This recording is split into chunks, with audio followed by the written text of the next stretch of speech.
Hey guys, so I got this 2017 C300. Had a check engine light on for code P052E, E as in echo. And the description is positive crankcase ventilation regulator valve performance.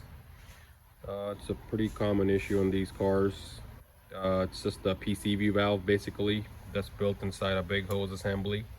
The whole assembly needs to be replaced. Got the whole assembly right over here.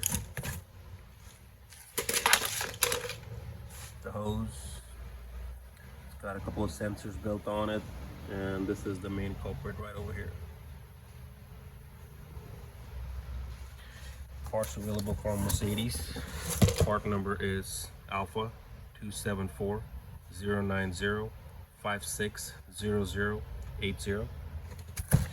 To replace it, it's kind of a pain in the butt. So this hose right over here runs all the bottom, so all these hoses, the cooler, the computer, alternator, the driver's side motor mount bracket, everything has to come off to get access to it.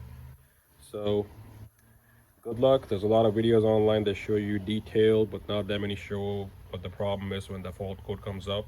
So that's why I thought let me put this video in. Like and subscribe. Thank you.